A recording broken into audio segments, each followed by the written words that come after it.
चतुर्मास में क्या करें और क्या ना करें। क्या करें? जप, ध्यान, भजन, सात्विक भोजन, ब्रह्मचर्य का पालन, सेवा कार्य। क्या ना करें? विवाह या शुभ कार्य, मांस, मदिरा, प्याज लहसुन, तामसिक भोजन, झूठ बोलना, हिंसा। देवशयनी एकादशी व्रत कथा।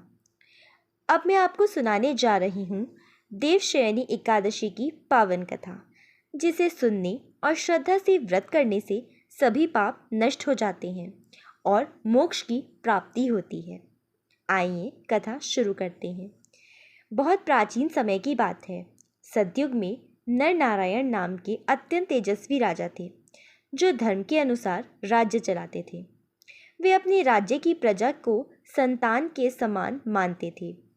उनके राज्य में सभी सुख और संतुष्ट थे। लेकिन जब राजा वृद्ध हुए तो उन्होंने अपने पुत्र मांधाता को राज्य सौंप दिया। राजा मांधाता भी अत्यंत धर्मपरायण, सत्यवादी और प्रजा हितैषी राजा थे। लेकिन एक बार उनके राज्य में 3 वर्षों तक वर्षा नहीं हुई। नदी, तालाब, झील सूख गई, फसलें नष्ट हो गई और लोग भूख प्यास से त्रस्त हो उठे। पशु पक्षी तक मरने लगे। संपूर्ण राज्य अकाल की चपेट में आ गया। राजा मंधाता इस आपदा से अत्यंत व्याकुल हो गए। उन्होंने सोचा कि मैं तो सदा धर्म के मार्ग पर चला, फिर भी ऐसा भयानक संकट क्यों आया। समाधान खोजते हुए वे महान तेजस्वी ऋषि अंगिरा के आश्रम पहुँचे और उन्हें सारी समस्या बताई। ऋषि अंगिरा का समाधान। ऋषि अंगिरा बोले, हे राजन, यह संकट प्रकृति और धर्म के असंतुलन के कारण है।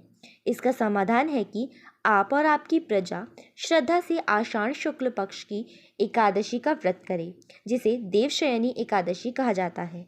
यह व्रत भगवान विष्णु को अत्यंत प्रिय है। इस दिन भगवान विष्णु योग निद्रा में चले जाते हैं और 4 महीने बाद कार्तिक शुक्ल एकादशी को जागते हैं। इस व्रत को करने से पापों का नाश और वर्षा की कृपा होती है। व्रत का प्रभाव। राजा ने ऋषि की आज्ञा मानकर व्रत किया। उन्होंने उपवास रखा, दिन भर भगवान विष्णु का ध्यान किया, रात को जागरण किया और अगले दिन विधि पूर्वक पारण किया।